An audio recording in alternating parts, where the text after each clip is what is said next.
Good morning, everyone. Welcome back to Blue Ridge Silverhound. Do yourself a favor today. Go to the bank, grab yourself a few rolls of coin and search through them because you never know. You might find something that could be worth some money. And of course, this time of year, who doesn't need it, right? With the holidays fast approaching. And today, a real quick reminder, by the way, the reference that I'm going to allude to in this video for the die breaks I'm going to show you can all be found, and believe it or not, there's a really cool website that you guys can check out, and it's called cudsoncoins.com. And you want to make sure between each word in Cuds on Coins, you want to put a hyphen. So it's cuds-on-coins.com. And that's the website. Pretty neat. First time I found this site, it's been a wealth of information. And with coin collecting, you know, whether it's new or old, it doesn't matter.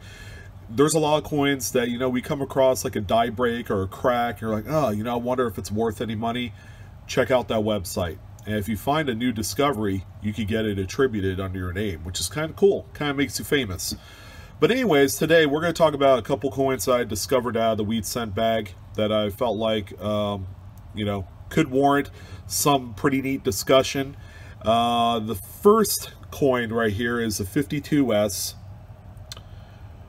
which exhibits what looks to be a Denver mint mark right in the 5. It's embedded in there. Isn't that crazy? Makes for a great conversation piece, especially one if you see it online, or you know, you post it on a you know, like a coin page on Facebook, or you know, whatever the case may be. You know, this is something that'll get some imagination rolling. Could it be a Denver mint mark, or is it just a really elaborate die chip? The die chips on these, by the way, as long as they occur somewhere in the middle of the coin where it does not affect the rim, it's called an interior die break. That's the correct vernacular of this particular error of sorts.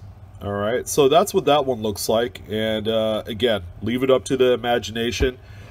This particular die break is in its earlier die state, believe it or not. The later die state actually has the break that goes all the way into the actual S mint mark, and it's crazy. I think I've found one of those before. Now here's a different date, but this is a little bit earlier die state of the coin I just showed you. As you can see, it's got a die chip in the 5. This is a 54S, and this is what it would look like as the die was beginning to wear down. Isn't that crazy? These are some of the neatest errors that you could find, and believe it or not, I sell these for, you know, especially the one I just showed you, the 52S. I've sold a few of those for around $5. You can't get rich off of it, but, you know, this is what coin collecting is all about. Finding some neat oddities.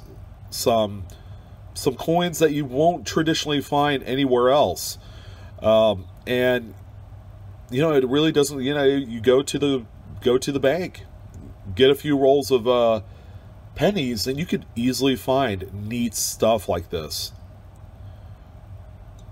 So there you go. I wanted to show you those two coins. And if you enjoyed today's content, you know, go ahead and hit the like button. It's somewhere down there, by golly. And I am your host, Blue Ridge Silverhound. It was a lot of fun talking about die breaks with you this morning. Again, the die begins to break down. You get little pieces and little chips falling off the die, and it leaves those big blobs, you know, in various strategic places where the die would wear out the fastest. You know, the date, you know, because of all the numbers and stuff being so close together, is one hot spot. Another is Liberty.